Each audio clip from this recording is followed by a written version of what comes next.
Très chers internautes, salut à vous, bonsoir, merci d'être là, merci de respecter bien donc le rendez-vous.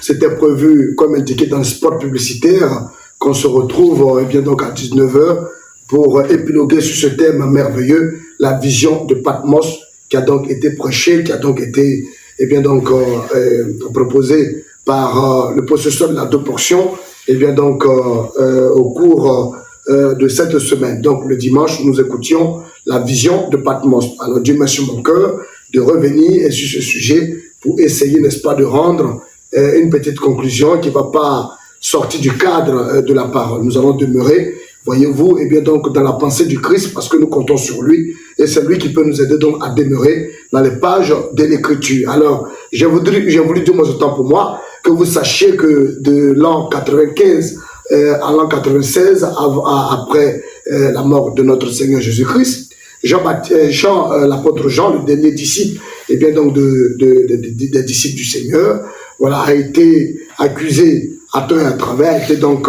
traité de sorcier, et bien donc, et pour cela, il fut balancé sur l'île de Patmos où se trouvaient les animaux féroces. Donc, il a été accusé, oui, injustement, et bien donc, même il fut bouilli pendant 24 heures, et comme Dieu est intervenu, il n'est pas mort à la suite, et bien donc, de cette maltraitance.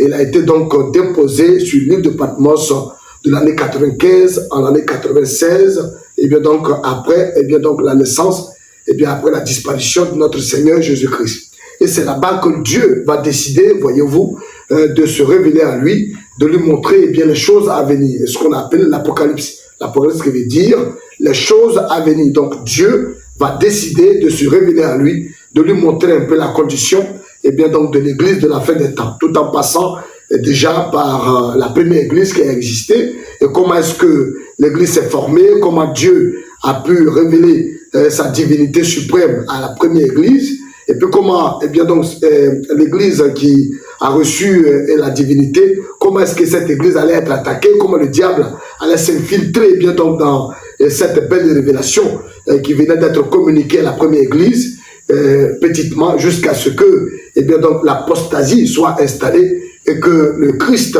soit de nouveau encore révélé, voyez-vous, et que les élus se démarquent de cette astuce, de cette embuscade que l'ennemi essaiera de tendre, parce que l'ennemi va essayer d'étudier les armes que Dieu avait déjà révélées et bien donc à sa première église, et donc le diable allait s'infiltrer, le diable qui au départ s'attaquait au nom de notre Seigneur Jésus-Christ, qui est donc la divinité suprême, voyez-vous, il allait donc s'y mixer dans cette croyance, il allait donc passer par là, faire comme si eh bien, il était aussi un croyant et attirer pas mal de personnes eh bien, donc, à ses côtés. Donc il va procéder par des stratégies et puis donner l'impression d'être un avec la parole, alors qu'au fond, c'est une séduction. Donc Dieu eh bien, donc, a choisi Jean, l'apôtre Jean, il va se révéler à lui sur l'île de Patmos, lui révélant beaucoup de choses.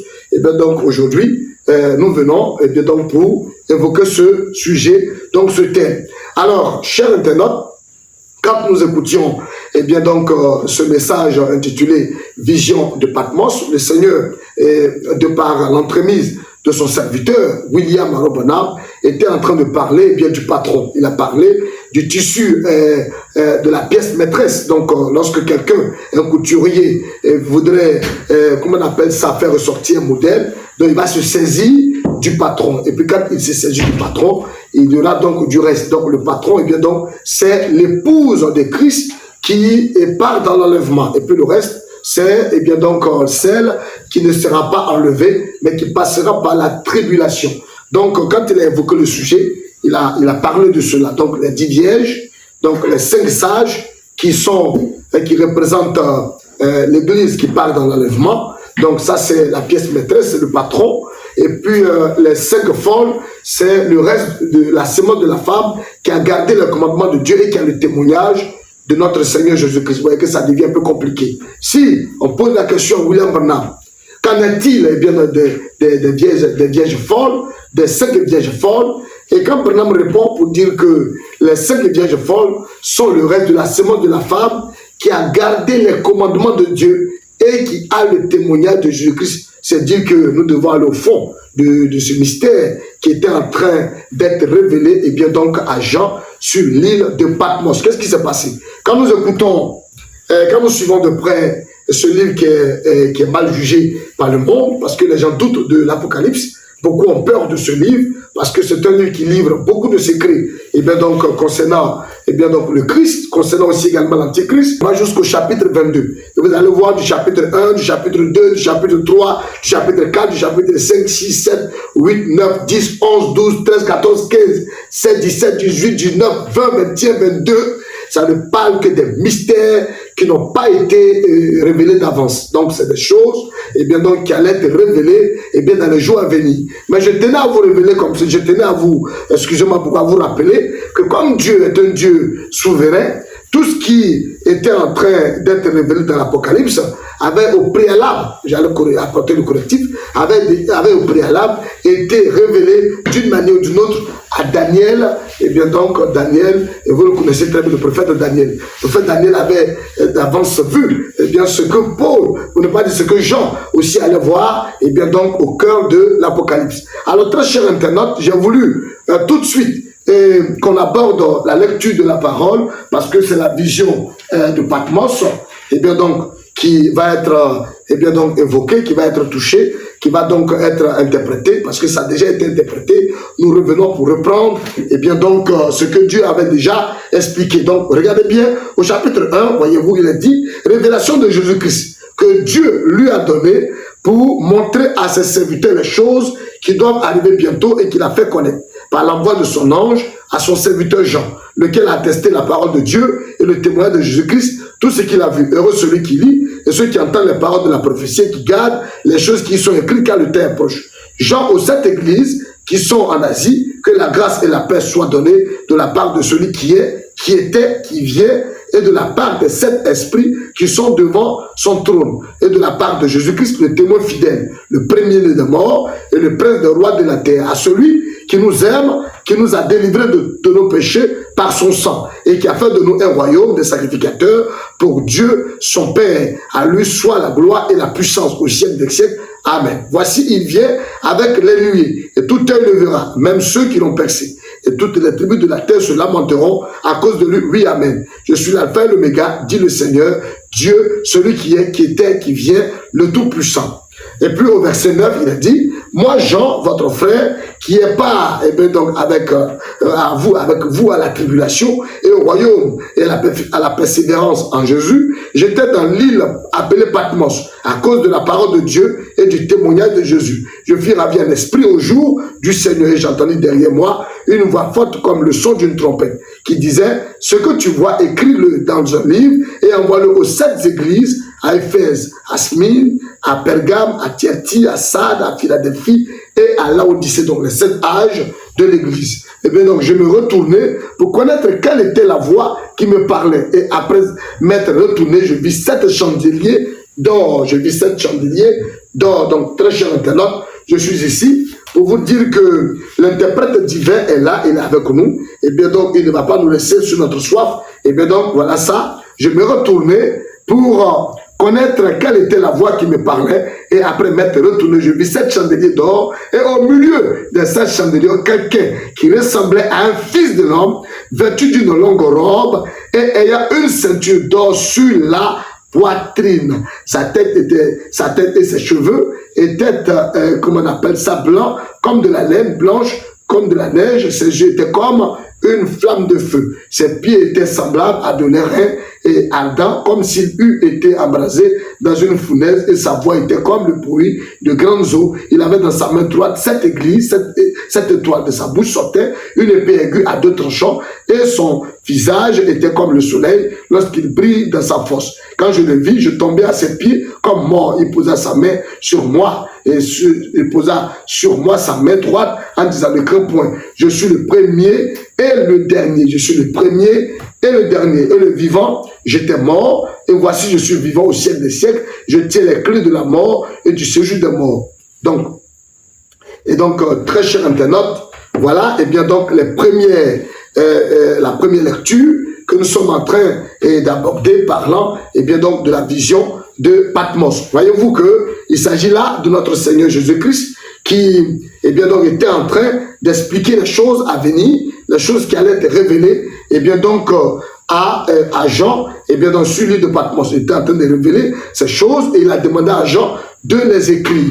Alors quand Jean les écrit, donc Jean n'a pas l'interprétation donc de ces mystères qui sont en train d'être donnés à Jean sur l'île de Patmos. Alors quand nous allons prendre le livre en entier du chapitre 1 jusqu'au chapitre 22, ça va parler de beaucoup de choses à la fois. Mais déjà en abordant la première lecture, nous voyons que il y a quelqu'un qui est au milieu de 7 chandeliers d'or, parce qu'on demande à Jean donc d'écrire tout ce qu'il était en train de voir concernant l'alpha et l'oméga, le premier et le dernier, le premier et le dernier. Donc ces informations, les informations qui sont liées à notre Seigneur Jésus-Christ, comment il était, comment il vient, comment il est, donc comment il sera, donc on est en train de lui dire de tout écrire. Donc il est en train d'écrire. Quand il commence au chapitre 1, passant par le chapitre 2, chapitre 3, 4, jusqu'au chapitre 22, vous allez voir qu'il y aura beaucoup de choses qui seront mentionnées. On parlera par exemple donc de la première église, donc à un moment donné, de l'Éphèse, à un moment donné, jusqu'à ce qu'on arrive donc à la Odyssée. Et quand on arrive à la Odyssée, donc le comportement de l'église, donc l'église aura un comportement, et quand on arrive à la Odyssée, à Éphèse, l'église vient de commencer. Jean lui-même, qui est le premier pasteur donc de l'église d'Éphèse, donc beaucoup de choses vont être dites là-bas. Et puis quand on va poursuivre, vous allez voir qu'à un moment donné, dans toujours le même livre, dans le livre de Patmos, qui nous livre les secrets, donc des choses qui doivent être révélées dans les derniers jours, donc Dieu est en train de révéler à Jean qu'il viendra un temps, parce qu'il est participant de la tribulation, donc il a été tribulé. Donc il y a une église qui passera par la tribulation, il y a une église par contre qui ne passe pas par la tribulation. Donc Dieu va lui révéler tout ça. Alors la première église qui a reçu le nom de Dieu, qui est donc Jésus-Christ, comment ça s'est passé? Dieu était en train de dire l'alpha et l'oméga, le premier et le dernier. Donc le premier et le dernier, il n'est pas trois personnes distinctes formant Dieu. Non, il n'a jamais été ainsi. Il est le premier et il est le dernier. Donc il est une seule et même personne. Oui, voyez-vous, croyez-vous, donc croyez cela, donc ouvrez vos cœurs et acceptez. Alors donc ici, on révèle à Jean, dans l'île de Patmos, sur l'île de Patmos, que la première église qui reçoit la révélation de qui est Christ, donc à un moment donné, c'est ce nom de Dieu, le nom de Dieu, qui sera Jésus-Christ. À un moment donné, l'Antichrist va s'approcher de ce nom. L'Antichrist s'approche de ce nom, il récupère le même nom, il adore sous le nom, il fait tout sous le nom. Donc, si vous êtes un élu et que Dieu ne vous fait pas la grâce, donc, vous risquez d'être séduits. Les élus risqueraient d'être séduits si c'était possible, mais ils ne seraient pas séduits. Les élus ne passent pas par la tribulation.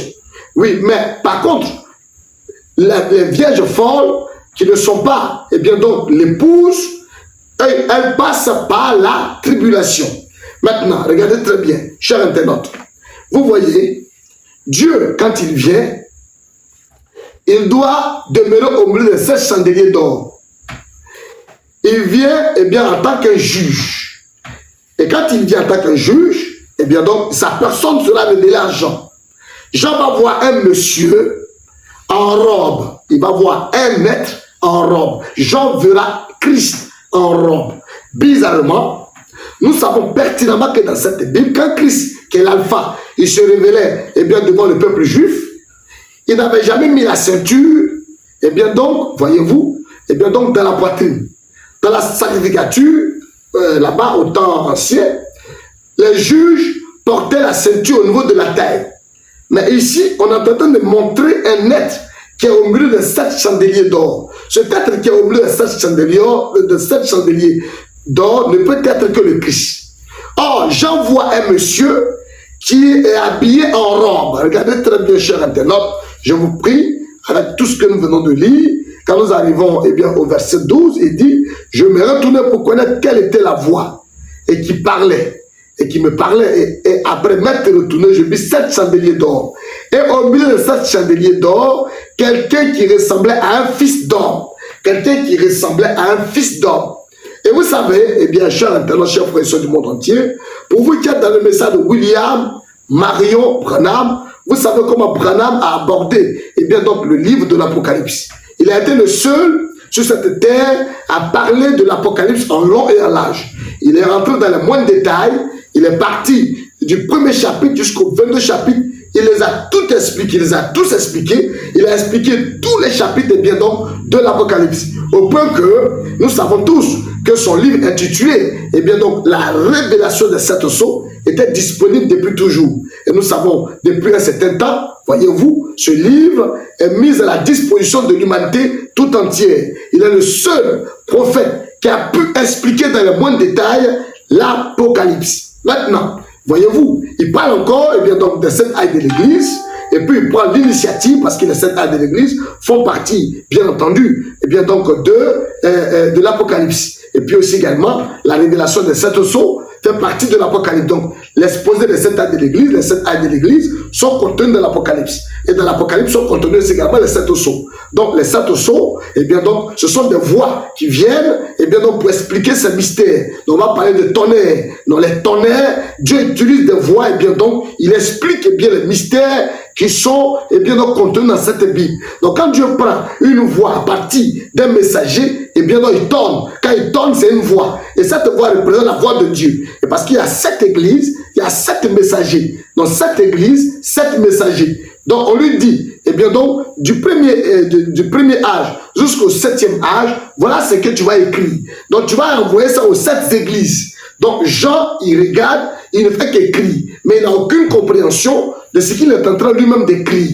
Donc, cher internaute, on lui dit, ne t'en fais pas. Tout ce que tu es en train d'écrire là, ne t'en fais pas parce que personne au monde ne peut expliquer ce qui est en train d'être révélé ici. Personne au monde ne pourrait expliquer. Or, quand nous allons regarder un peu l'Apocalypse, vous allez voir que c'est dans l'Apocalypse, on parle des cailloux blancs sur lesquels est écrit un nom nouveau, et tous ces mystères. On parle de l'Antichrist, la marque de la bête 666, on parle de la voie des grandes eaux, et tout ça, donc, c'est à partir de l'Apocalypse que nous entendons ces informations.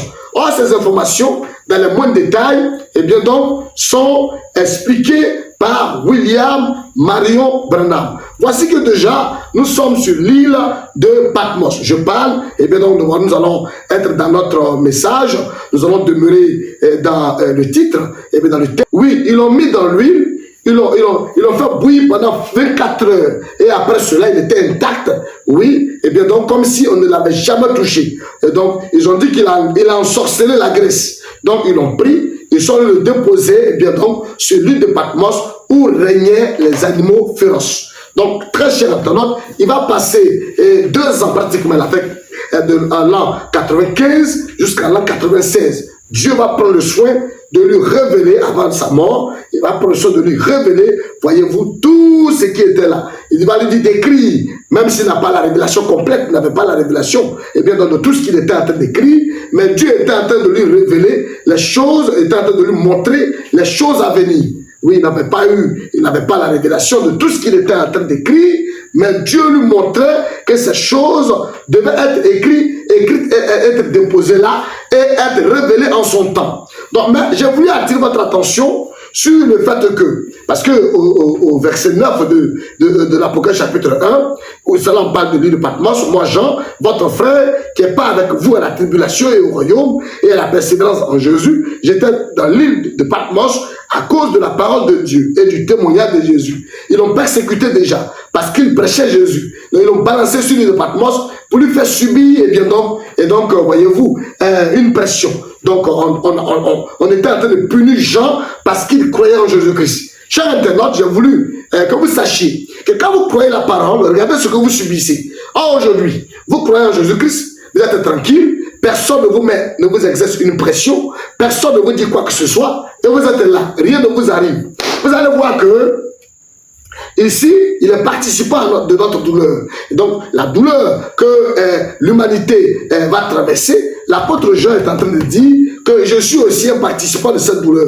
Parce que, à cause du témoignage de Jésus-Christ, à cause de ce qui est sorti de ma bouche, le fait que j'ai confessé Jésus, voilà où on m'a balancé. On m'a balancé sur l'île de Patmos. Et quand Dieu le balance sur l'île de Patmos, Dieu profite maintenant pour révéler, pour donner des visions à Jean sur l'île de Patmos. Qu'est-ce qu'il verra dans ces visions? Il verra, eh bien donc, le véritable nom de Dieu. Il verra aussi également le nom nouveau de Dieu. Il verra aussi également, croyez-vous, croyez-moi, il verra aussi également le nom de l'Antichrist.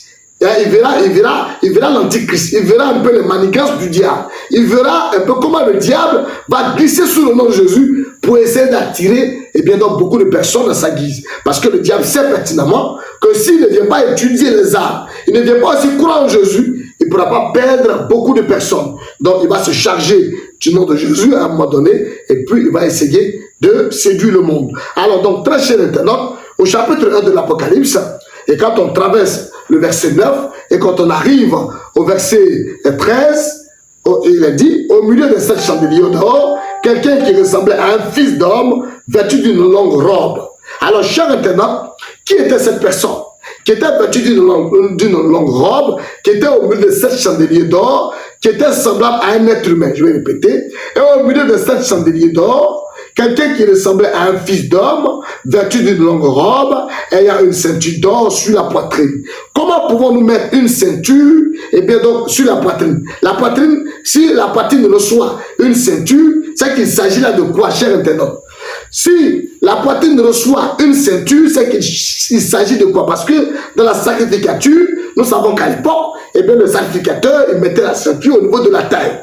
Mais quand on voit, donc je vais relire, vous allez voir, au verset 11, il a dit, ce que tu vois écrit, le dans un livre et envoie-le aux 7 églises. À Éphèse, à Smyrne, à Pergame, à Thyatire, à Sardes, à Philadelphie et à Laodicée. Je me retourne au verset 12 pour connaître quelle était la voix qui me parlait. Et après m'être retourné, je vis 7 chandeliers d'or. Au milieu de 7 chandeliers d'or, quelqu'un qui ressemblait à un fils d'homme. Regardez bien, et au milieu de 7 chandeliers d'or, c'est la tige principale.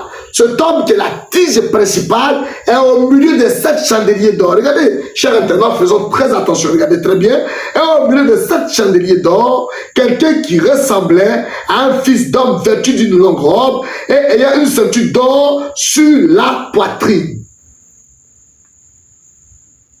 Alors remarquez très bien.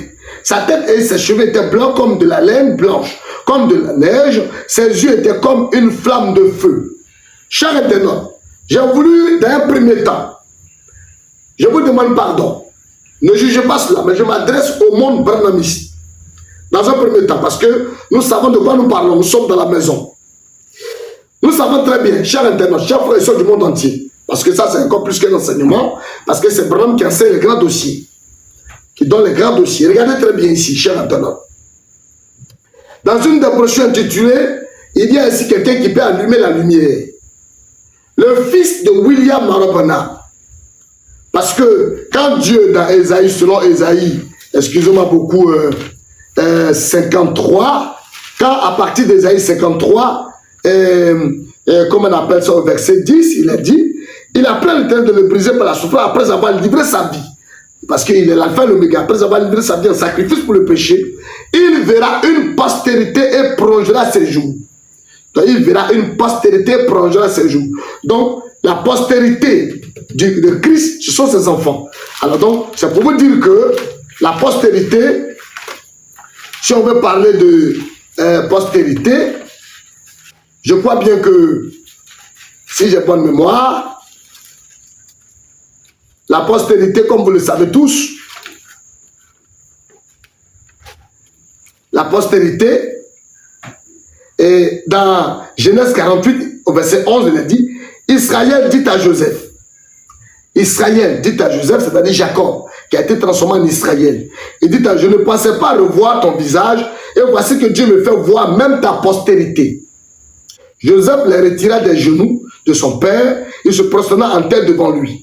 Puis Joseph les prit tous deux, Ephraïm de sa main droite à la gauche d'Israël, et Manassé de sa main gauche à la droite d'Israël, et les fit approcher de lui. Donc voici la postérité, et bien donc d'Israël qui était Jacob. Donc la postérité d'Israël qui était Jacob était et bien donc Ephraïm et Manassé.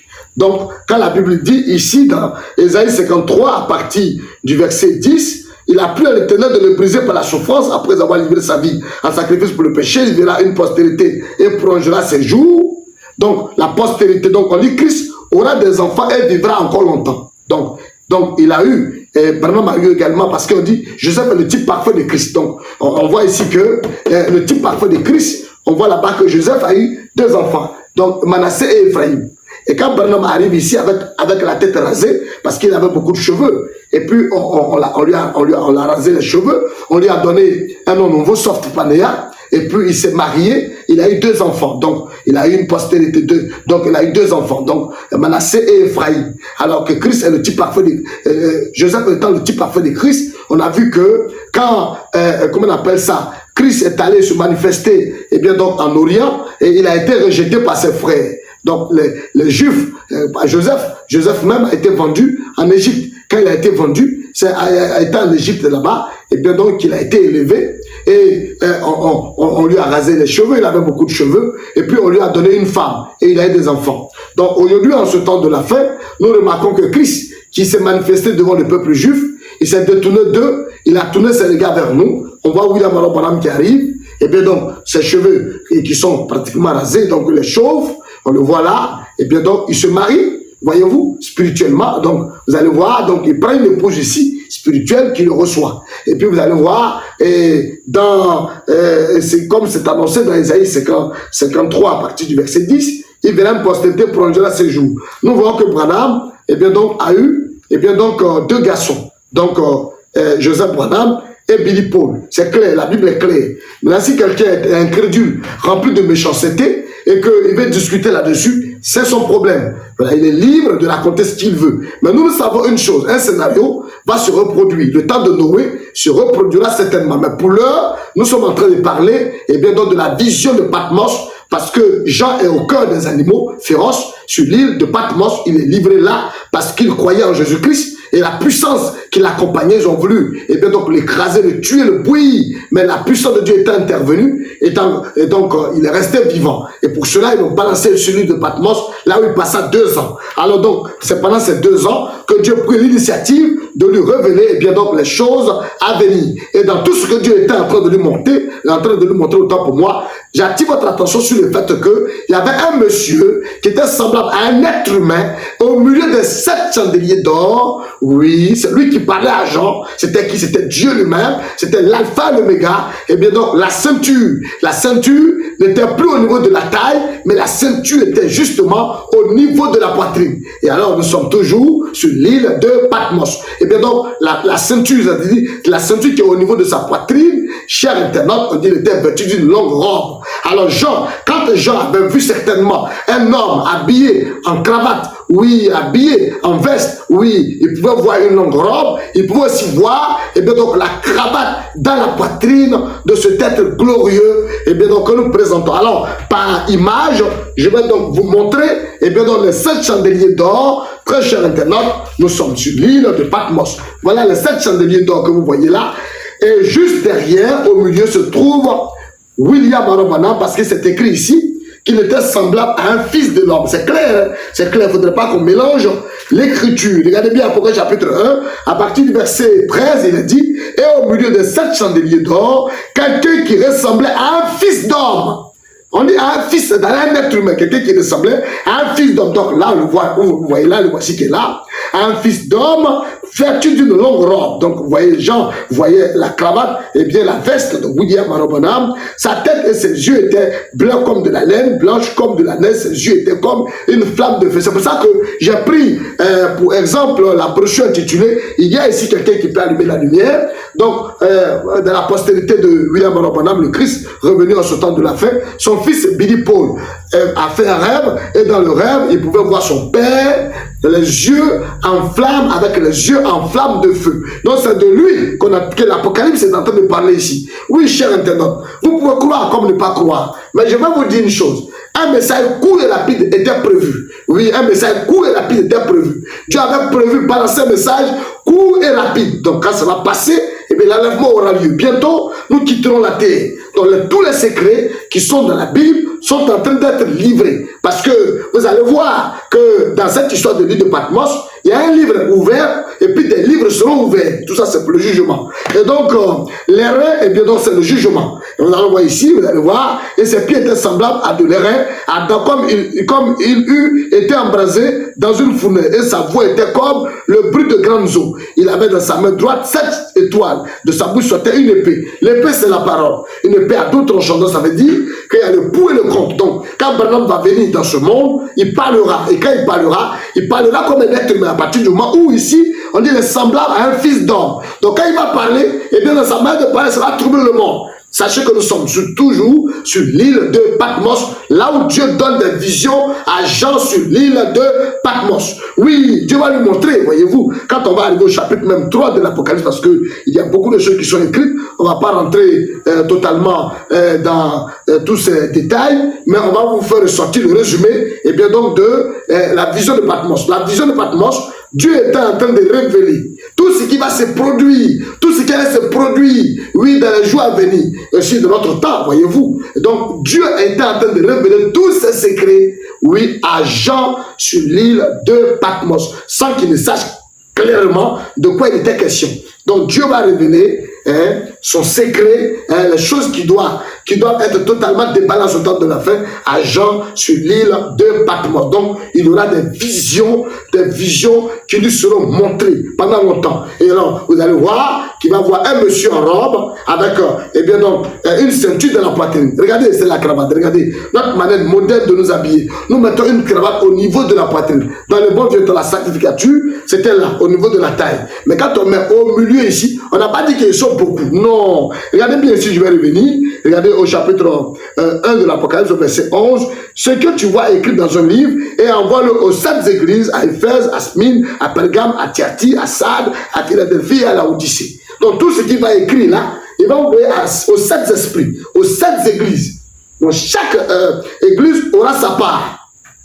Mais vous allez voir que Dieu va lui révéler qu'il est l'alpha et l'oméga. Donc, à partir de l'alpha, eh bien donc, il va, voyez-vous, lui montrer que, comment on appelle ça, le nom qui sera révélé, appelé Jésus-Christ ici, faites très très attention parce qu'un temps viendra où l'ennemi aussi utilisera ce nom.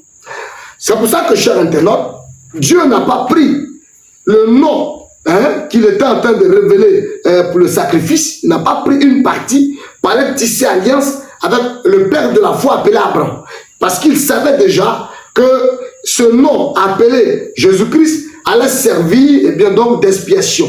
Donc il allait venir mourir à la croix, mourir à un bois pour récupérer tous nos péchés. Donc Deutéronome chapitre 21 verset 22, eh bien donc allait coincer ce nom. Donc ce nom appelé Jésus-Christ qui meurt, qui va mourir à la croix de Golgotha, et bien donc ce nom-là, Dieu ne peut pas prendre une partie dedans pour aller tisser alliance avec Abraham. C'est pour ça qu'à un moment donné, vous allez voir que Dieu a préféré, au commencement, regardez, il est le même, c'est lui qui a un nom et c'est lui qui a un nom nouveau.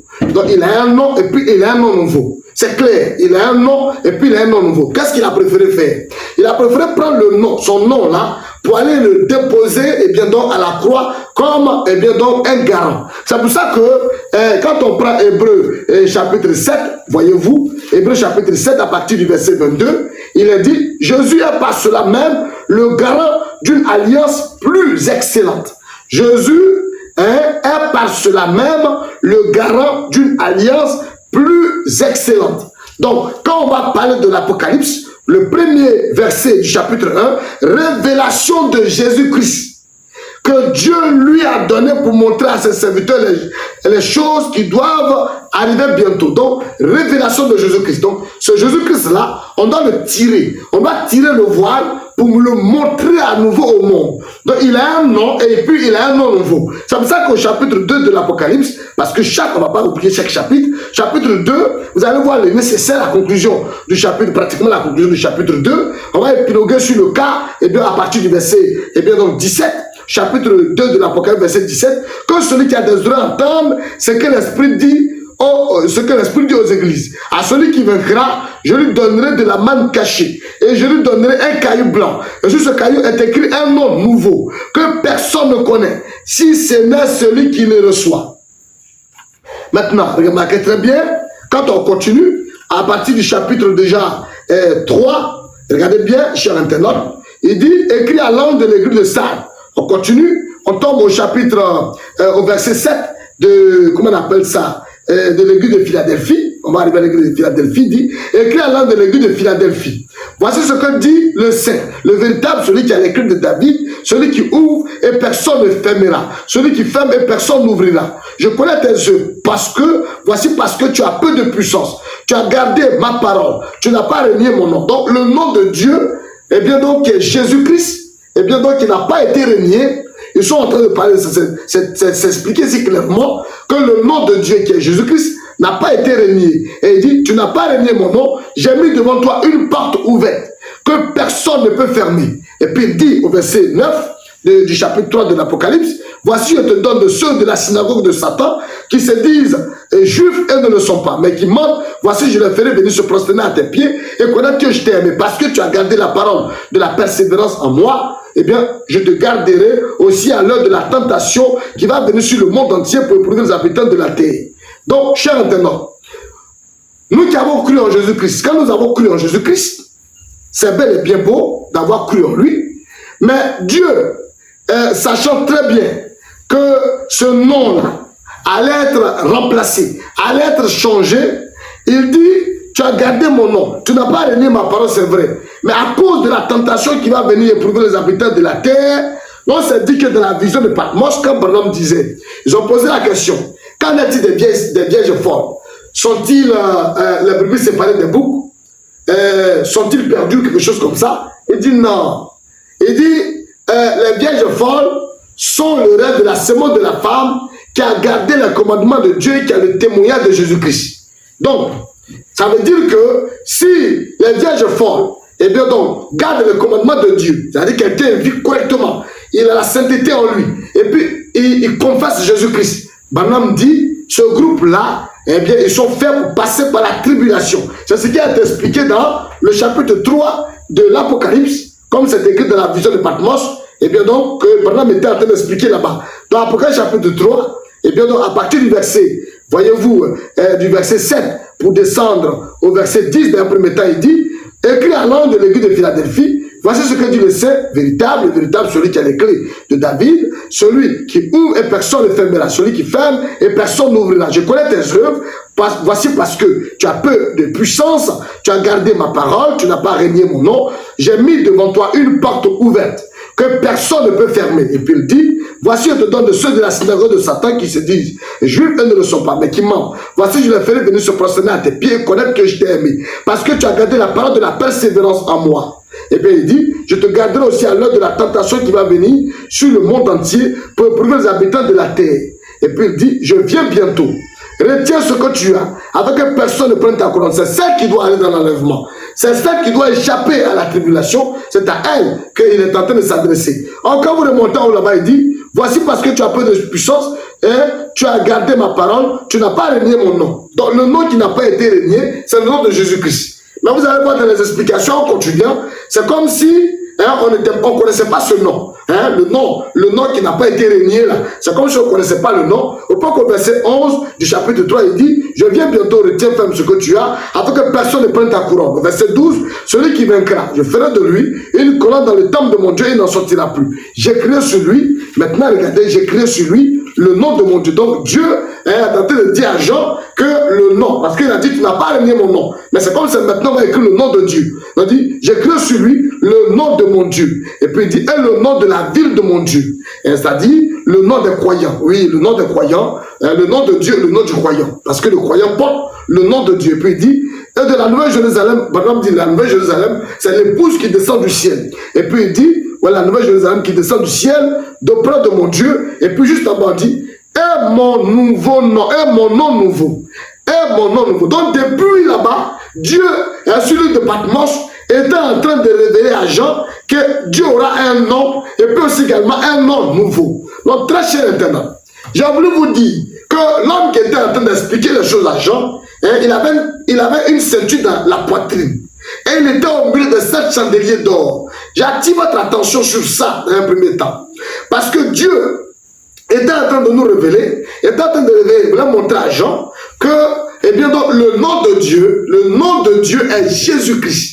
Le nom de Dieu est le Dieu tout-puissant. Jésus-Christ est la divinité suprême. Jésus-Christ est le point central. Jésus-Christ est le Dieu tout-puissant, ce nom-là qui révélait. Il n'a pas pris un autre nom pour venir faire le sacrifice. Il a pris, eh bien, donc, un nom aussi précieux. Et il est allé mourir à la croix. Et quand il prend maintenant le péché de l'humanité pour mourir à la croix, il descend maintenant et puis il dit, j'aurai un nom nouveau. Ce nom nouveau-là, ce sera attribué à une épouse vierge, une épouse et puis qui n'est pas souillée. Maintenant, le nom qui est allé porter le péché, il y a un groupe de croyants qui va rester avec ce nom. Ils ne vont pas renier le nom. Ils ne vont pas repousser le nom. Mais comme il y a une tribulation qui arrive, comme il y a une tentation qui arrive, comme bientôt, eh bien l'Antichrist a déjà étudié les arts. L'Antichrist a déjà pris ce nom. Au départ, il s'attaquait au nom. Il n'aimait pas le nom de Jésus-Christ. Mais maintenant, c'est une confusion totale. Et maintenant, les élus sont troublés. On ne sait pas qui est qui. Donc, il y a plus de 900 et quelques églises dans le monde. Tout le monde prie au nom de Jésus. Mais concernant le nom nouveau qui a été, oui, indiqué dans la Bible, qui a été montré à Jean, qu'on n'a pas révélé clairement, oui, ce nom-là, eh bien, c'est pour échapper, ça pour faire échapper, eh bien, donc, une épouse à la tribulation. Donc, l'épouse qui va recevoir Dieu sous son nom nouveau ne pourra pas passer par la tribulation. Mais il dit, les vierges folles sont le reste de la semence de la femme qui a gardé les commandements de Dieu et qui a le témoignage de Jésus-Christ concernant la vision de Patmos, parce que Jean était sur l'île de Patmos, livré aux animaux féroces, et bien donc prêt à le manger. Mais Dieu est intervenu, Dieu l'a gardé, c'est après ça qu'il est mort. Donc je m'en vais vous dire, chers internautes, que cette Bible que nous tenons ici, le secret qui est contenu dans l'Apocalypse, oui, et bien donc était entre les mains de celui qui était au milieu de 7 chandeliers d'or. Celui qui était au milieu de 7 chandeliers d'or, on doit comprendre qu'il était semblable à un fils d'or. C'est ça, c'est là que j'attire votre attention. Celui-là qui avait, et bien donc la ceinture dans sa poitrine, et bien donc c'était pour le jugement. Oui, il est venu pour le jugement. Et vous avez vu, de sa bouche sortait une épée, aiguë à 2 tranchants. Eh bien, il est venu pour frapper les nations par une veille de fer. Oui, c'est le Dieu tout-puissant. Ses yeux étaient en flamme de feu. Et comme le fils de Branham a dit son propre père, les yeux en flamme de feu, j'aimerais m'adresser à l'humanité tout entière, surtout à vous qui êtes dans le monde branhamiste, qu'il s'agit de William Marion Branham, qui a pris le temps d'imager de cette façon-là. Et bien donc, voici les 7 chandeliers d'or. Et lui, il se trouve juste derrière. Il avec moi, il a fait. Voilà, il est au milieu des 7 chandeliers d'or. Je l'ai voulu que vous sachiez que la ceinture qui est dans la poitrine, c'est la cravate que vous voyez là. Il est au milieu des 7 chandeliers d'or. Il est semblable à un être humain. Il est semblable à un fils d'homme. C'est lui qui est en train de révéler tous ces mystères à Jean.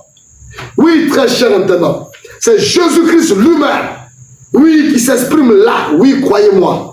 J'ai voulu donc vous dire qu'il n'y a pas lieu de paniquer. Vous pouvez peut-être paniquer. Vous allez dire, mais qu'est-ce que le monsieur raconte? Il raconte n'importe quoi. Mais regardez, revenons au chapitre 3 de l'Apocalypse et vous comprenez quelque chose. Prenons le verset 9. Voici le don de ceux de la synagogue de Satan qui se disent, sinon si vous voulez, repartons au verset 8. Je connais tes œuvres, voici parce que tu as peu de puissance.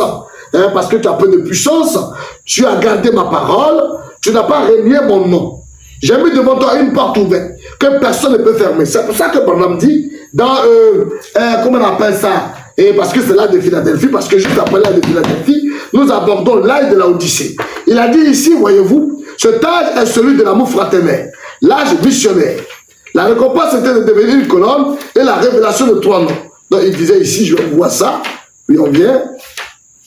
L'âge de Philadelphie, voilà ça. Donc, l'âge de Philadelphie, page 3, paragraphe 16. Donc, je vais lire jusqu'au paragraphe 17. Il dit, et nous arrivons ce soir au 6e âge de l'Église. Demain soir, nous terminerons cette étude des âges de l'Église après en avoir pris un chaque soir, de lundi à dimanche. Ce soir, l'âge de l'Église est appelé l'âge de l'Église de Philadelphie, comme je suis en train de lire ici. Et l'étoile ou le messager, l'ange messager de cet âge, eh bien, de cet âge de l'Église, nous croyons de tout notre cœur que c'est John Wesley. Et puis il dit, l'âge de cette église a commencé en 1750, alors que l'âge de l'église luthérienne se terminait et a duré jusqu'aux environs de 1906. C'est l'âge de l'église wesleyenne. Et après, nous serons introduits dans l'âge de Laodicée. Donc juste après Philadelphie, nous tombons dans l'âge de Laodicée. Donc il dit, eh bien donc, il dit, cet âge est celui de l'amour fraternel. L'âge de Laodicée ce taille est celui de l'amour fraternel. Le grand âge missionnaire, l'âge de la porte ouverte. Donc Dieu ouvre une autre porte. Donc il dit ici, je connais tes œuvres, chapitre 8, il dit, chapitre 3, verset 8, il dit, je connais tes œuvres, voici parce que tu as peu de puissance, tu as gardé ma parole, tu n'as pas renié mon nom. J'ai mis devant toi une porte ouverte que personne ne peut fermer. Donc il dit ici comment on appelle ça, au paragraphe 17 de la page 3, il dit, voilà, cet âge est celui de l'amour fraternel, le grand âge missionnaire, l'âge de la porte ouverte. Donc il est en train de dire qu'il y a une autre porte qui a été dit, la récompense était, regardez très bien, ça veut dire que c'est comme si les gens n'avaient pas, c'est vrai, ils ont adoré Jésus-Christ, mais les gens n'avaient pas encore connu la valeur de ce nom. Donc il allait révéler, eh bien donc, ce nom pour leur dire qu'à un moment donné, il prendrait notre nom. Donc il dit, la récompense était de devenir une colonne et la révélation de 3 noms. Et puis il dit, le nom de Dieu, le nom de la cité de Dieu et le nom nouveau de Dieu. C'est la révélation qui fut donnée à l'Église en ce temps, donc précisément à l'âge de la Odyssée.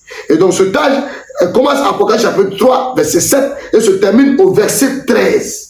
Donc très cher internaute, regardez bien, vous voyez, donc Jean est celui de Patmos, on lui montre une autre porte ouverte, alors que l'ancienne porte était là. L'ancienne porte là, c'est Jésus-Christ. Comme il a dit dans Matthieu 7, ici, voyez-vous, vous allez voir à l'époque, comme la porte large, c'était le message de comment on appelle ça, de Moïse. Regardez bien ici, cher internaute, vous allez voir, à l'époque, je vais vous montrer ici que ce passage phare que je prends pour habitude de lire, donc Jean chapitre 9 à partir du verset 24 que je vais lire encore, où il a dit, les pharisiens appelaient une seconde fois l'homme qui avait été aveugle et lui donnent gloire à Dieu. Nous savons que cet homme est un pécheur. Donc vous qui êtes bien donc dans vos différentes églises à l'époque, si Dieu ne vous venait pas en aide, regardez un peu le langage que vous seriez en train d'utiliser. Donc ils ont dit, nous savons que cet homme, ce Jésus en d'autres termes est un pécheur. Il répondait, s'il est un pécheur, je ne sais rien. Je sais une chose. J'étais aveugle, maintenant je vois. Il lui dit, que t'a-t-il fait? Comment t'a-t-il ouvert les yeux? Il a répondu, je vous l'ai déjà dit, mais pas écouté. Pourquoi voulez-vous l'entendre encore? Voulez-vous aussi devenir ses disciples? Ça, c'était la porte qui venait d'être ouverte nouvellement. Ça, c'est la porte ouverte nouvellement qui est là. Donc, il a dit, voulez-vous aussi devenir ses disciples? Il a juré et dit, c'est toi qui es son disciple. Nous sommes disciples de Moïse. Donc, l'ancienne porte ouverte là, où on ne peut plus rien faire avec, c'est là-bas, maintenant, eux, tout le regard. Maintenant, la nouvelle porte ouverte devant eux ici, là, eux ne voyaient pas ça, c'était pas leur problème. Ils sont en train de traiter Jésus, et bien donc de pécheur. Donc, regardez, si on peut traiter Jésus de pécheur, Jésus, quand vous êtes collé dessus, là, regardez bien, ici, quelqu'un est en train de dire que Jésus est un pécheur. N'est-ce pas le même esprit là qui parle en vous aujourd'hui? N'est-ce pas le même esprit qui est en train de vous aveugler quand Dieu même vous annonce un nom nouveau? Quand Dieu vous parle d'un nom nouveau, et même il vous aide en vous disant le même temps de nouveau se reproduire, ça ne vous dit rien. Dans Luc 18, verset 8, il dit, regardez, parce que tout à l'heure, quand je suis venu ici, ils ont dit d'abord au verset 28, il a juré et dit, c'est toi qui es son disciple. Nous sommes disciples de Moïse. Regardez un peu comment les hommes aiment réagir. La porte, l'ancienne porte ouverte là-bas, eh bien c'est ça qui les intéresse. La nouvelle porte qui est dressée devant eux, ça ne les intéresse pas. Donc, eh bien ça vient accomplir. Ça vient accomplir, voyez-vous Matthieu, je crois, 7, Matthieu 7, 13 qui dit, entrez par la porte étroite car l'âge est la porte spacieuse, le chemin qui mène à la perdition. Il y en a beaucoup qui entrent par là. Donc l'ancienne porte, c'est vrai, ça sauvait, mais si vous ne faites pas attention, l'ancienne porte peut vous mener à la dérive. Quelqu'un peut adorer Jésus et peut être perdu, ça c'est clair. Voilà, c'est de ça qu'il est question. Vous pouvez être assis dans la loi de Moïse, en attaquant Jésus, vous êtes perdu. Et aujourd'hui, en adorant Jésus, pour attaquer maintenant le nom nouveau qui est prévu dans l'Apocalypse, comme nous le savons, eh bien donc vous pouvez être encore perdu. Donc il faut rester dans le temps, il faut rester poli, il faut rester calme, il faut éviter bien de tomber dans les panneaux. Alors donc, chers internautes, j'ai voulu que vous sachiez que toujours sur l'île de Patmos, la porte qui est ouverte ici, c'est pour échapper et bien donc à la tribulation qui arrive. Donc le Seigneur précise pour dire, je connais tes œuvres parce que tu as peu de puissance, que tu as gardé ma parole, tu n'as pas renié mon nom. Jésus-Christ n'a pas été renié. Mais j'ai mis une porte devant toi, une porte ouverte que personne ne peut fermer. Alors qu'il est dit ici dans Matthieu 7, verset 13, entrez par la porte étroite. Donc, la porte qui est maintenant ouverte là, c'est ça qui est la porte étroite. Donc, de l'autre côté, je connais tes œuvres. Voici parce que tu as peu de puissance. Tu as gardé ma parole. Tu n'as pas renié mon nom. Ce nom-là, c'était une ancienne porte. Donc, l'ancienne porte là-bas est devenue une porte large. Une porte, et bien, donc, où tout le monde peut passer. Maintenant, la nouvelle porte qui est ouverte ici, là, beaucoup ne pourront pas entrer là. C'est à partir de la nouvelle porte que se trouve le nom nouveau. Donc ce nom nouveau est dédié, est exclusivement réservé à un petit groupe qui s'en va dans l'enlèvement. C'est pour ça que, chers internautes, j'ai voulu que vous compreniez que quand nous sommes dans la vision de Patmos, Dieu est en train de révéler tous les mystères de la fin des temps à Jean. Oui, il lui dit de ne pas, comment on appelle ça, de sceller ce qu'on dit les tonnerres. Parce que Dieu essaie de lui montrer, mais on lui a dit, il va écrire la réponse. On lui dit, il ne faut pas écrire la réponse. À la voix du 7e ange. Parce qu'il y a 7 esprits. Mais le 7e là, Christ même va descendre. Parce que dans, comment on appelle ça, dans Thessaloniciens, c'est une trompette qui doit sonner. Vous allez voir, dans Thessaloniciens, croyez-moi, nous sommes dans la vision de Patmos. Voyez-vous, je vais vous montrer ça, vous allez voir. Dans Thessaloniciens, dans 1 Thessaloniciens chapitre 4, voyez-vous, et c'est écrit ici, dans 1 chapitre 4, à partir du verset 15, il est dit, voici en effet ce que nous vous déclarons d'après la parole du Seigneur. Nous le vivons.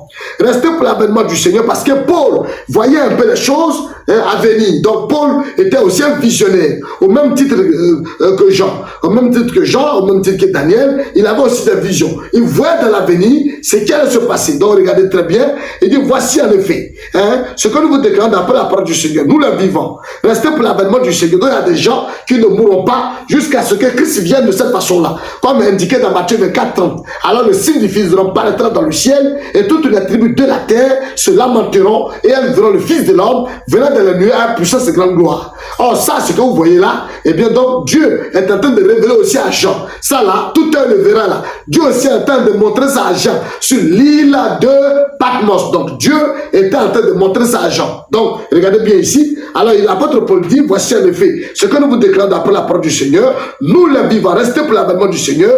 Nous ne devancerons aucunement ceux qui sont morts. Car le Seigneur lui-même, on dit c'est le Seigneur lui-même. Alors quand nous allons partir dans, comment on appelle ça dans l'Apocalypse, ici vous allez voir, on dit quand je vais lire, car le Seigneur lui-même a un signal donné, et, à la voix, et au son de la trompette. Il dit, car le Seigneur lui-même a un signal donné, à la voix d'un archange, et au son de la trompette de Dieu, descendra du ciel. Donc c'est le Seigneur qui descend, qui vient sonner la trompette.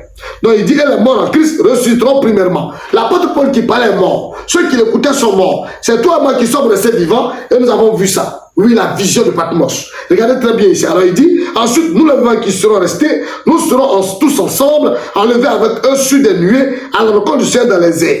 Et ainsi, nous serons toujours avec le Seigneur. Alors aujourd'hui, on nous demande de nous rassembler autour de la voix de Dieu, pas autour de l'église, on se plaît. Car on va se rassembler autour de la voix de Dieu comment? Oui, la trompette va sonner comment? Aujourd'hui, grâce au plan dressé par Christ lui-même, parce que quand il est parti, il a donné la double onction à Élisée, qui est donc Joseph Branham aujourd'hui, qui nous réunit par l'écoute des bandes. Il est depuis Jeffersonville, il envoie une bande, et puis c'est la voix de Dieu. La voix qui sonna à l'Éden pour la toute première fois a été enregistrée, et bien donc sur bande, et bien sous forme de bande, et nous écoutons. Et donc cette voix-là, quand nous la mettons quelque part, et bien donc nous nous rassemblons autour de cette voix de Dieu, et bien donc Dieu est obligé de descendre. Nos bien-aimés frères qui nous ont déjà dévancés, ils viennent assister au culte avec nous, ça devient une rencontre dans les airs. Et les airs là, c'est sur l'orbite terrestre, parrainé et bien par le propre Fils de Dieu, William Branham, qui a eu une postérité, qui a eu qui est le type parfait de Christ, comme Israël avait vu Joseph avoir Manassé et Ephraïm. William Branham, et bien qui est le type parfait de Joseph, qui est le type parfait de Christ, parce que William Branham est Christ, et bien donc il a eu Billy Paul et comment on appelle ça, Billy Paul Branham et Billy Joseph. Donc, et bien donc, ces deux semences-là, nous les voyons de nos propres yeux. Alors donc, chers internautes, j'ai voulu que vous sachiez que celui-là qui va descendre, c'est Christ lui-même. Il descend pour briser les sceaux. Il descend avec la trompette. Lui-même, il descend. Donc, son propre fils, et bien donc appelé Billy Joseph, est choisi comme parrain de la rencontre dans les airs. Donc, depuis les États-Unis, et puis on parle de l'épouse qui aura une fronde. Donc, on parle de David, l'épouse. L'épouse de David, elle a une révélation. Oui, elle est centrée sur la parole. Oui, elle croit en la parole. Parce qu'aujourd'hui, ce que nous sommes en train de suivre sur l'île de Patmos, Dieu est en train de révéler à Jean que Jésus-Christ est la parole. Est la parole. Donc, la première église n'a pas renié cette parole. Quand la première église a vu que cette parole était tranchante, elle rentrait dans les pensées des cœurs, elle dévoilait les mystères, elle dévoilait les secrets, elle s'est accrochée à ça. Mais le Seigneur dit, tu n'as pas aimé mon nom, je t'apprécie. Mais comme j'ai prévu revenir, il y a une nouvelle porte qui est ouverte. Et c'est à partir de cette porte ouverte qu'on parle maintenant de nom nouveau. Et ce nom nouveau n'est pas dédié à tout le monde. Et déjà dans la vision de Patmos, Branham dit, oui, les vierges forts sont le reste de la semence de la femme qui a gardé les commandements de Dieu, et bien donc, et qui a le témoin de Jésus-Christ. Donc ce n'est pas le patron. Le patron, et bien donc, a un message nouveau. Alors quand on ouvre la porte et que vous rentrez là, c'est à partir de là que Dieu dit le patron. Oui, le patron, et bien donc aujourd'hui, en ce temps de la fin, c'est à partir du message vierge, comme indiqué dans Apocalypse 2,17, que celui qui a des oreilles pour tout entendre, c'est que l'Esprit dit aux églises. À celui qui vaincra, je lui donnerai de la manne cachée et je lui donnerai un caillou blanc. Alors je m'en vais vous dire que quand, comment on appelle ça, on parle de 7 chandeliers d'or, ça commence par Paul et puis ça termine par Bernard. Maintenant, ce Bernard que vous voyez de l'autre côté là-bas, c'est Jean-Baptiste. Maintenant, au milieu se trouve la nouvelle commission. Quand Branham reçoit maintenant la nouvelle commission, lui se plante maintenant au milieu. Alors, il tient, Branham étant au milieu, Branham tient de Paul jusqu'à Branham. Donc, Branham qui est au milieu, qui est Christ, qui reçoit une nouvelle commission, il est au milieu, il est la tige principale. Donc, il anime maintenant parce qu'à la fin, c'est Branham de la restauration. Branham qui restaure la parole que Paul a envoyée là-bas. Oui, parce que Jean était le premier pasteur, mais Paul était le prophète de l'autre côté. Donc Paul était prophète à l'Éphèse, et puis Jean était le premier pasteur. Maintenant, à la fin ici, et bien donc, Branham arrive pour la restauration. Maintenant, Branham reçoit une nouvelle commission, il se plante au milieu, et c'est lui maintenant qui tient les 7 chandeliers d'or. Il tient maintenant les 7 étoiles. Donc Branham qui a porté une cravate, qui était en robe, en veste, et bien donc, il est là pour le jugement. Oui, on voit les reins, le jugement. Il est là maintenant, il se révèle à Jean. Oui, il est semblable à un fils, oui, croyez-moi, oui, à un fils d'homme. Oui, cher internaute, je ne vais pas vous dire que c'est des mystères qui sont profonds. Oui, le nom nouveau dont il est question, on n'a pas utilisé. Parce que l'âge en cours hérite de l'âge précédent. Donc, Philadelphie a puisé en Jésus. Or, Laodicée, c'est à Philadelphie que le nom nouveau est annoncé. Quand vous prenez le test, c'est à Philadelphie que le nom nouveau est annoncé.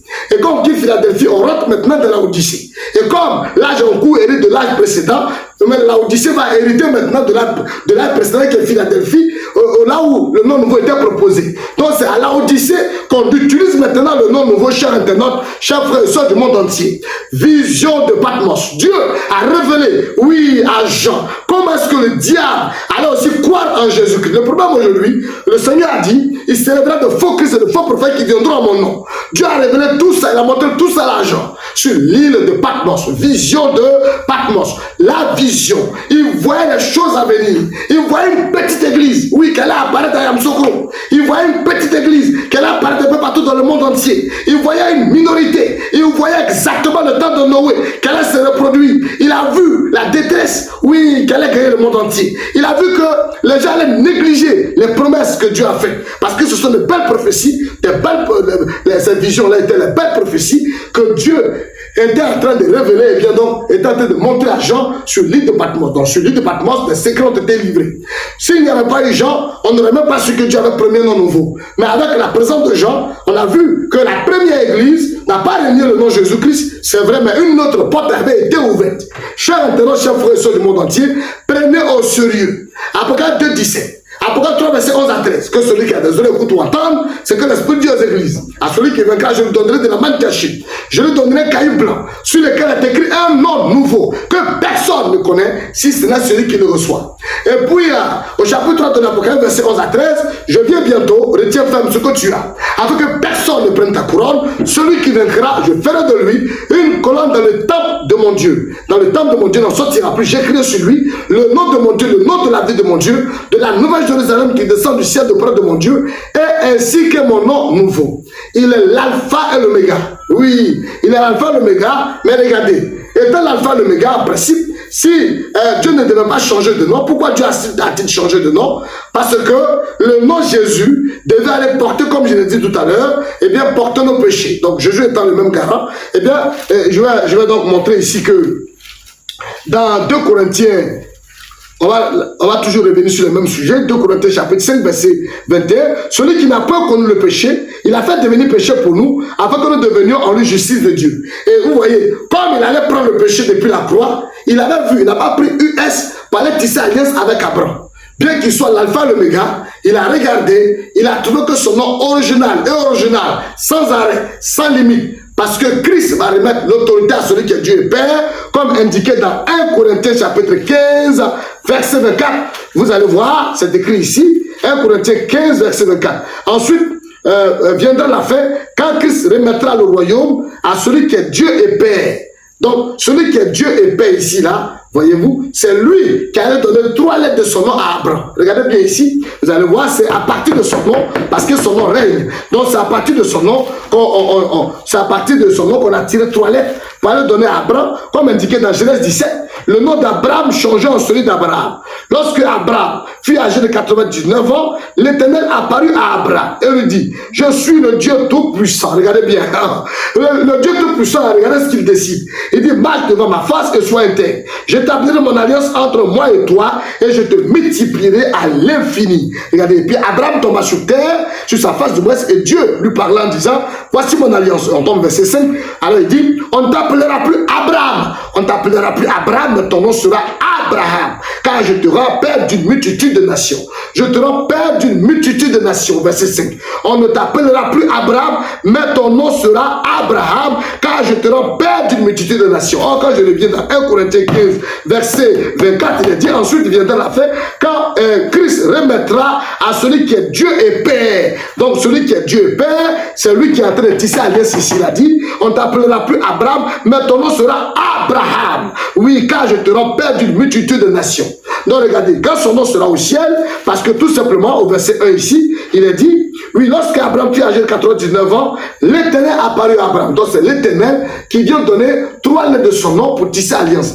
Donc, dans le nom de l'Éternel, il y a H-A-M. Et c'est pour ça qu'on donne le règne à celui qui est Dieu et Père. Ensuite, il viendra la fin quand il remettra le royaume à celui qui est Dieu et Père, après avoir détruit une domination, toute autorité, toute puissance. C'est pour ça que dans Daniel 7-13, vous allez voir que c'est écrit à partir de 13 au 14, il dit, je regardais pendant mes visions nocturnes, et voici voici sur les nuées des cieux arriva quelqu'un de semblable à un fils de l'homme, comme c'est écrit exactement dans Apocalypse chapitre 1, ici vous allez voir. Et bien donc à partir du verset 13, je fais le parallèle pour que vous ne soyez pas troublés. Vous allez voir, il est dit, et bien donc au milieu de cette chandelier d'or, quelqu'un qui ressemblait à un fils d'homme, vêtu d'une longue robe et ayant une ceinture d'or sur la poitrine. Donc finalement, la cravate est au milieu, et bien donc sur la poitrine. Donc c'est de lui. On parle ici dans Daniel 7-13. Je regardais pendant mes visions nocturnes, et voici sur les nuées et des cieux arriva quelqu'un de semblable à un fils de l'homme. Donc il est semblable à un fils de l'homme. C'est lui qui a oublié les 7 chandeliers d'or, et bien donc par l'Apocalypse là-bas. Et puis il dit, il s'avança vers l'ancien des jours. Donc il s'avança vers Jésus-Christ pour récupérer donc le pouvoir. Et on le fit approcher de lui. On lui donna la domination, la gloire et le règne. Et tous les peuples, les nations et les hommes de toutes les langues le servirent. Alors, quand il va s'approcher maintenant pour récupérer le pouvoir, ici, on n'a pas encore récupéré le pouvoir. Donc, si vous voulez l'adorer ici, eh bien, donc, il y a problème. Alors, chers internautes, je voudrais vous dire que, eh bien, il doit d'abord s'approcher de l'ancien des jours et être investi de l'autorité divine, récupérer son pouvoir, parce qu'au moment où Jean est en train de le voir ici, on est en train de présenter à Jean que c'est cet homme-là qui va bientôt, le 28 février 1963, c'est lui qui va s'approcher de Jésus-Christ, l'ancien des jours. Et bien donc, le 28 février 1963, il va s'approcher de lui pour récupérer l'ancien des jours, afin d'accomplir, voyez-vous, et bien donc, croyez-moi, 1 Thessaloniciens chapitre 4, verset 15, et bien donc à 17 qui dit, car voici en effet ce que nous vous déclarons après la parole du Seigneur, nous les vivants qui demeurons jusqu'à l'avènement du Seigneur, nous ne dévancerons aucunement ceux qui se sont endormis, car le Seigneur lui-même a un signal donné à la voix de l'archange, et au son de la trompette descendra du ciel, et les morts en Christ ressusciteront premièrement. Donc, je m'en vais vous dire que depuis Apocalypse chapitre 1, on montre à Jean que ce monsieur qui est semblable à un être humain, c'est lui qui a oublié les 7 chandeliers d'or. Mais à cette époque-là, et bien donc, le 28 février 1963, comme Jean pouvait le voir là-bas, n'avait pas, comme, excusez-moi, Paul pouvait remarquer, cet événement n'avait pas encore eu lieu. Et pourtant, quand nous continuons, parce que finalement, dans toutes les brochures, et bien donc, tout ce que nous voyons ici, eh bien, l'interprétation appartient à Dieu. C'est Dieu seul qui interprète la parole. Donc, pour vous dire que, on dit, car voici en effet ce que nous vous déclarons d'après la parole du Seigneur, nous les vivants qui demeurons jusqu'à l'avènement du Seigneur, nous démontrerons aucunement ceux qui sont endormis, car le Seigneur lui-même a un signe à donner, et à la voix de l'archange, au son de la trompette descendra du ciel, et les morts en Christ resteront premièrement. Ensuite, nous allons rester pour l'avènement. Nous serons à la rencontre du Seigneur dans les airs. Regardez Apocalypse 10, verset 7, la Bible dit, mais qu'au jour de la voix du septième ange. Regardez bien, au jour de la voix du septième ange, quand il sonnerait de la trompette, le mystère de Dieu s'accomplirait comme il a annoncé à ses serviteurs, les prophètes. Donc regardez, et bien donc, Apocalypse 10, verset 7, mais qu'au jour de la voix du septième ange, quand il sonnerait de la trompette, le mystère de Dieu s'accomplira comme il a annoncé à ses serviteurs, les prophètes. On va savoir bibliquement qui j'avais vu qui devait sonner la trompette, pour ne pas dire Paul. Qui Paul avait vu qui devait sonner la trompette, et j'ai voulu donc vous montrer qui est cet homme qui sonne la trompette. Regardez bien, Apocalypse 10, verset 7 dit, mais qu'au jour de la voix du septième ange, quand il sonnerait de la trompette, le mystère de Dieu s'accomplirait comme il a annoncé à ses serviteurs, les prophètes. Donc on va savoir bibliquement qui sonne de la trompette. Donc regardez bien, vous allez voir. On va voir qui sonne la trompette, bibliquement parlant. Pour ne pas qu'on dise qu'on est en train d'interpréter quelque chose. Donc regardez bien ici, très cher maintenant, suivez bien. Ne soyons pas troublés. C'est la parole que nous sommes en train de suivre. Nous allons suivre la parole pour ne pas procéder à des interprétations particulières. Donc regardez bien ici, à partir de 1 Thessaloniciens chapitre 4, croyez-moi, nous sommes en train de lire la parole. Thessaloniciens 4, verset 15 à 17. Donc je lis la parole. Regardez bien ici.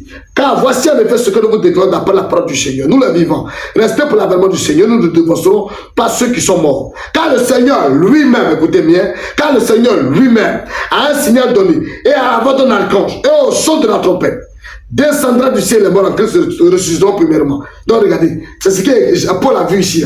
C'est ce que Paul a vu, ce qu'on est en train de montrer à Jean ici maintenant. Apocalypse 17. Donc regardez, vous allez voir. On dit c'est le Seigneur lui-même qui descend et qui sonne la trompette. Donc regardez bien ici. Voyez-vous, on a dit, même au jour de la voix du septième ange, quand il sonnerait de la trompette, le mystère de Dieu s'accomplirait comme il a annoncé à ses le prophète. Or, il s'agit de voir quelqu'un qui est au milieu de 7 chandeliers d'or, qui, donc, est semblable à un fils d'homme qui avait une ceinture au niveau de sa poitrine, ses yeux sont en flamme de feu, comme Billy Paul pouvait voir son papa, les yeux en flamme de feu dans un songe. Et tout le monde était étonné. C'est pour ça qu'au chapitre 19 de l'Apocalypse, cet homme qui a les yeux en flamme de feu, vous allez voir, son vêtement était teint de sang. Parce que, excusez-moi beaucoup, dans Isaïe 61, croyez-moi, dans Isaïe 61, quand le Christ doit apporter la parole, et donc la Bible lui donne des vêtements. Donc on donne les vêtements du salut, et bien donc, les vêtements du salut qui sont là, permettez-moi d'expliquer ça. Et au chapitre combien?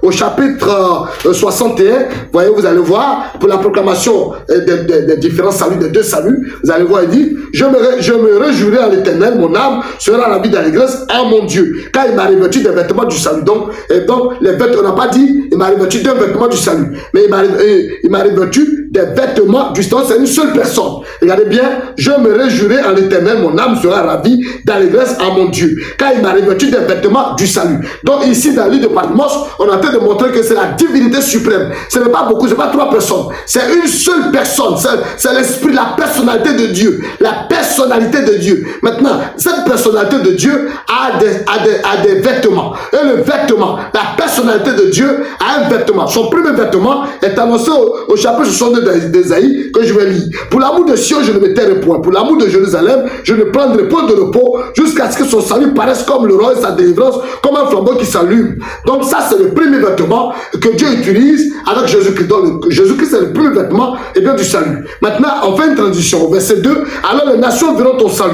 Donc le deuxième vêtement sera affiché ici. Alors les nations verront ton salut. Et tous les rois ta gloire. Tous les rois ta gloire, dont les présidents, les rois, les personnes influentes de ce monde doivent contempler la gloire du nom nouveau. Donc il dit, et tous les rois ta gloire, et l'on t'appellera d'un nom nouveau que la bouche de l'Éternel déterminera. Donc Dieu est en train de révéler ses mystères à Jean sur l'île de Patmos par des visions terribles qui sont donc des prophéties. Alors donc regardez, vous avez vu le premier vêtement Jésus-Christ et puis le deuxième vêtement. Mais quand on arrive au deuxième vêtement, on parle maintenant d'un seul vêtement, le deuxième vêtement. Donc celui qui a les yeux en flamme de feu, qui est au milieu de 7 chandeliers d'or, qui est semblable à un fils d'homme, qui a donc une ceinture de la poitrine, de la cravate, et puis il était vêtu d'une longue robe, donc c'est-à-dire il était en veste. Donc c'est ce qu'on était en train de montrer à Jean. Un jour, celui qui allait s'approcher de l'ancien de Dieu pour récupérer son pouvoir. Donc aussi longtemps qu'il n'a pas encore récupéré le pouvoir, il n'est pas donc adorable. Alors donc il va falloir qu'il soit investi de l'autorité divine. C'est pour ça que quand un président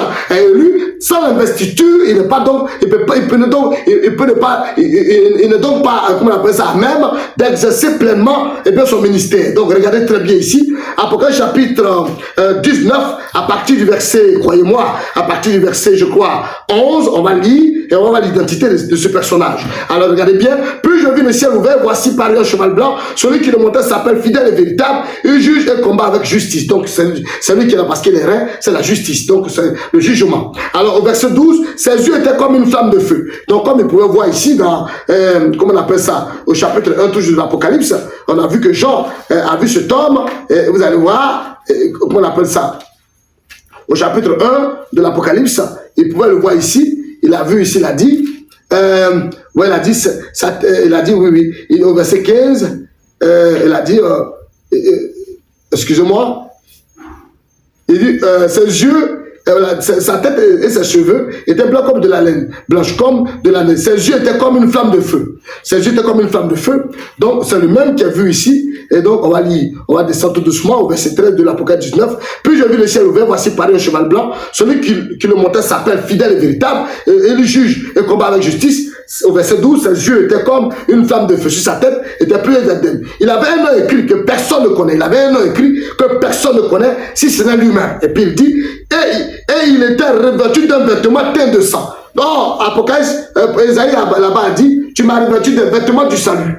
Tu m'as revêtu d'un vêtement du salut. Or, un vêtement a été utilisé du côté oriental, du côté de Jérusalem là-bas. Donc, le seul vêtement qui restait maintenant doit être utilisé du côté des nations. Or, quand il utilise maintenant, avant d'utiliser maintenant le vêtement du côté des nations, on trempe le vêtement là de sang. On le plante dans le sang, dit, et il était revêtu d'un vêtement teint de sang. Son nom est la parole de Dieu. Et puis au verset 14 dit, les armées qui sont dans le ciel le suivaient sur des chevaux blancs et revêtus d'un félin blanc. Puis de sa bouche sortait une épée aiguë pour frapper les nations.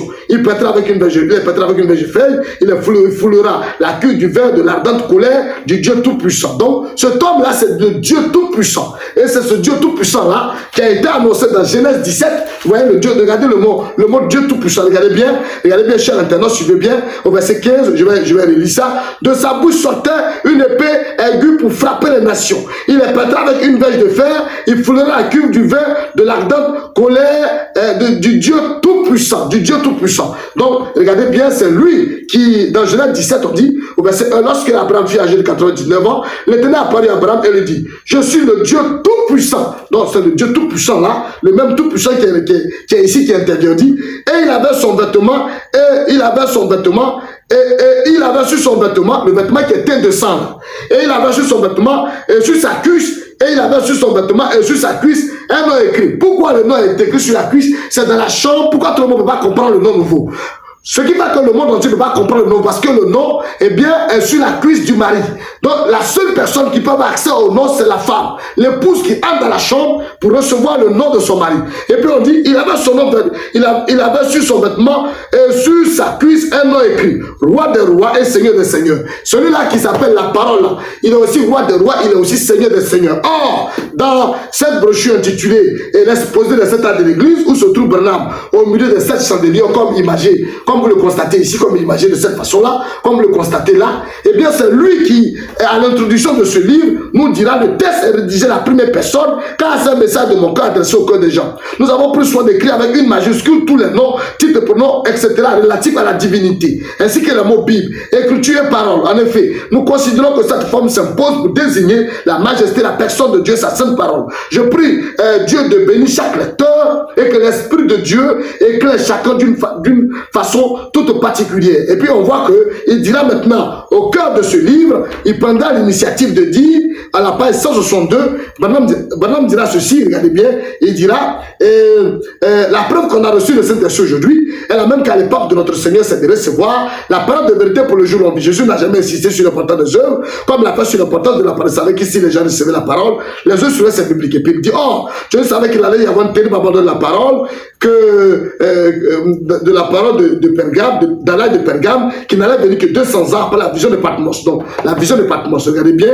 Et il savait qu'à l'origine, l'homme s'était éloigné de Dieu, a commencé par abandonner la parole. Si vous abandonnez la parole, vous avez abandonné Dieu. Et je prends donc à l'église de Pergame et en fait à toutes les églises de tous les âges, je suis la parole. Donc, tout ce qu'on a dit là-bas, la conclusion ici. Alors, je suis la parole. Si vous voulez avoir la divinité parmi vous, alors accueillez. Branham dit, si vous voulez avoir la divinité parmi vous, puisque il y a les vêtements du salut, le premier vêtement de Jésus, que le deuxième est de sang, il dit, si vous voulez avoir la divinité parmi vous, alors accueillez et recevez la parole. Ne permettez jamais à qui que ce soit ni à quoi que ce soit de s'interposer entre vous et cette parole. Ce que je vous donne ici, la parole, est une révélation de moi-même. Je suis la parole, souvenez-vous-en. Donc regardez, je suis la parole, souvenez-vous-en. Donc en Apocalypse chapitre 19, verset, comment on appelle ça, 13 dit, il était revêtu d'un vêtement teint de sang. Son nom est la parole de Dieu. Mais là, quand Abraham dit, je suis la parole qui est le roi des rois, qui est le Seigneur des seigneurs. Donc d'après la Bible, le Dieu Tout-Puissant qui donna trois lettres de son nom à Abraham pour devenir Abraham. Au point que, comme nous le savons tous, hein, on le sait tous, et bien donc, dans... Voilà, Hébreux 4.12, on va lire ça rapidement avant de bondir de l'autre côté là-bas. Hébreux 4.12, vous allez voir, Hébreux 4.12 dit quoi? Bon, la parole, parce que Abraham dit je suis la parole. Quand il dit je suis la parole, donc on va voir la définition de la parole et ça va nous consoler. La définition de la parole dans Hébreux 4.12, on va lire ça, vous allez voir. Qu'est-ce que c'est que la parole? Il dit, car la parole de Dieu est vivante et efficace, plus tranchante, qu'il ne peut, et quelqu'un à deux tranchants. Vous avez dit que de sa bouche soit une épée aiguë pour frapper les nations. Nous gardons tranchant. Jusqu'à partager esprit et jointure, moelle, elle joue les sentiments et les pensées du quelqu'un, pendant discerne les pensées de l'auditoire, c'est lui qui est la parole. Nulle créature n'est cachée devant lui. Donc la parole féminine devient masculine.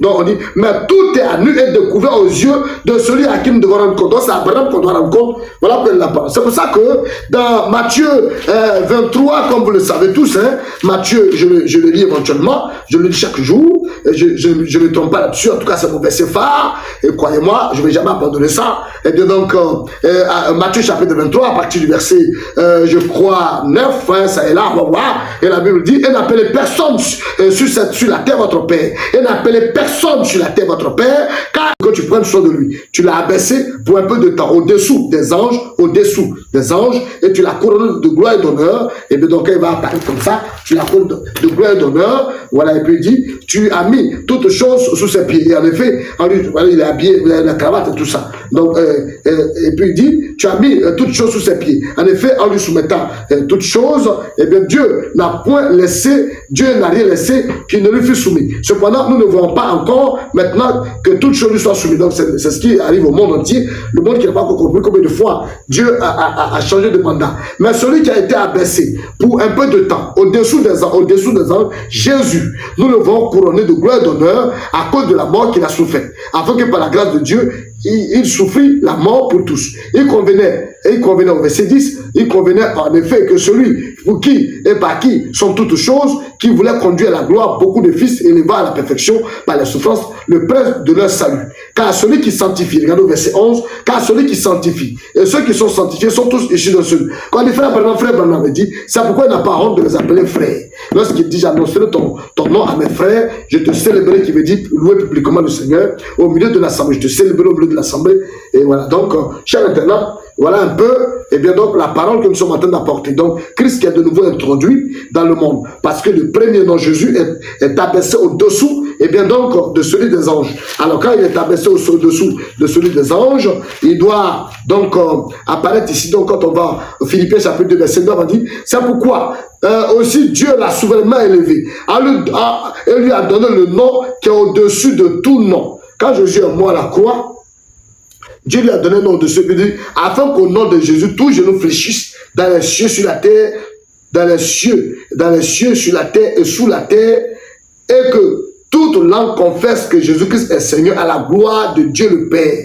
Donc, quand Jésus-Christ meurt à la croix et qu'il est assis à la droite du Père, il reçoit notre nom. Et ce nom, c'est à la gloire du Père. Le nom que Jésus-Christ va recevoir, c'est à la gloire du Père. Donc, ça veut dire que dans 1 Corinthiens chapitre 15, comme on le lit éventuellement, verset 24, il a dit, ensuite viendra la fin quand Christ remettra le royaume à celui qui est Dieu et Père. Donc, c'est en l'honneur de celui qui est Dieu et Père, là, que Christ a reçu notre nom, donc que Christ est élevé. Voilà, donc il a reçu un nom, donc un nom au-dessus de tous les noms, à la gloire de celui qui est Dieu et Père. Donc Jésus-Christ, son nom nouveau, hein, c'est quand il reçoit notre nom. Quand il reçoit notre nom, quand il devient Dieu et Père, Christ remet l'autorité à cet homme qui est semblable à un fils d'homme. Voilà, c'est lui qui devient Dieu et Père. Donc c'est lui qui reçoit le nom au-dessus de tout nom. Parce que le nom de Jésus a déjà plongé au-dessous des anges. Donc en revenant, hein, il est couronné de gloire et d'honneur. Voilà, le nom de Jésus qu'il a reçu à la gloire de celui qui est Dieu et Père. Donc, le nom nouveau, eh bien, est au-dessus de tous les noms. Donc, William Aaron Branham est le nom qui est au-dessus de tous les noms. C'est pourquoi le baptême en Moïse, le baptême en Jésus, doit être suivi du baptême en William Aaron Branham pour accomplir, aller partout dans le monde entier, faire des nations, des disciples baptisés au nom du Père, du Fils et du Saint-Esprit. Le Père, la paternité qui reflète Moïse, la filiation qui reflète Jésus-Christ, et puis le Saint-Esprit qui reflète, eh bien, donc William Aaron Branham, parce que le messager de l'heure, le Saint-Esprit est le messager de l'heure. Donc, Branham est le messager de l'heure, la parole de ce jour. Chers internautes, eh bien, donc, c'était le peu que Dieu mettait sur mon cœur, eh bien, de vous apporter concernant la vision de Patmos. La parole de Dieu est élastique, elle est profonde. Si on veut rester dedans, on ne quittera pas là. Donc, à demain, pour tuer la vision de Patmos, il a situé la position des vierges folles, qui n'ont rien à voir avec le patron. Donc, l'épouse qui se nourrit d'une parole vierge, qui n'a jamais été prêchée dans aucun âge, et bien, ça veut dire que nous devons faire très attention. Quand le Seigneur Jésus ne voudrait pas dire que vous êtes perdus, vous êtes sauvés, mais l'enlèvement n'est pas pour vous. L'enlèvement n'est pas pour celui-là qui continue d'adorer Jésus-Christ de Nazareth. L'enlèvement est exclusivement réservé aux élus qui ont capté le nouveau programme, et bien donc Dieu a proposé, en révélant, il a révélé ça, il a montré ça à Jean. Donc, chers internautes, c'était ce que Dieu mettait sur mon cœur.